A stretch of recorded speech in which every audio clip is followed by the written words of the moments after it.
संभाजी ब्रिगेडने दिलेल्या निवेदनात सांगण्यात आले आहे की महाराष्ट्र शासनाच्या धोरणानुसार स्थानिकांना रोजगारात प्राधान्य देणे बंधनकारक आहे।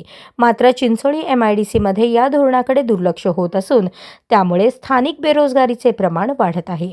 तसेच बाहेरून येणाऱ्या कामगारांची कागदपत्रे व ओळख पडताळणी योग्य पद्धतीने होत नसल्यास त्याची जबाबदारी कामगार विभागावर राहील असेही ब्रिगेडने स्पष्ट केले। या मागण्यांची तात्काळ दखल न घेतल्यास स्थानिक भूमिपुत्रांना सोबत घेऊन तीव्र आंदोलनाचा इशारा संभाजी ब्रिगेडने दिला आहे।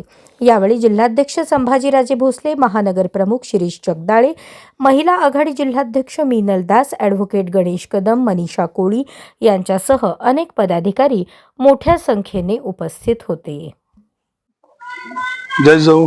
आज कामगार आयुक्त यांना चिंचोली MIDC मधील भूमिपुत्रांच्या विषयी एक निवेदन दिलं संभाजी ब्रिगेडच्या वतीने की तिथल्या स्थानिक लोकांना MIDC मध्ये काम मिळत नाही।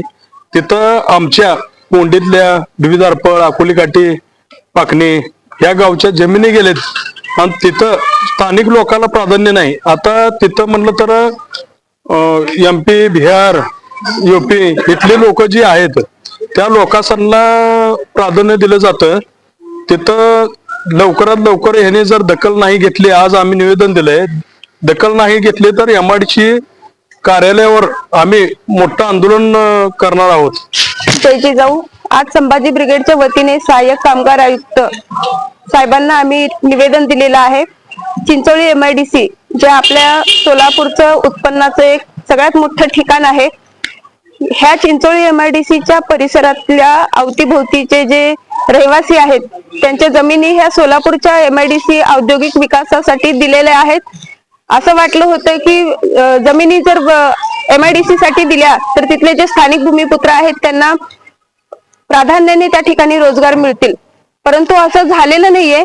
त्या ठिकाणी इतर राज्यातले UP, बिहार अशा ठिकाणचे मजूर जे आहेत तिथे आणले जातात, त्यांना रोजगार दिले जातात, परंतु जे भूमिपुत्र आहेत स्थानिक त्यांना रोजगार मिळत नाहीये। बेरोजगारी ही वाढत चाललेली आहे, बेरोजगार झालेले आहेत ते।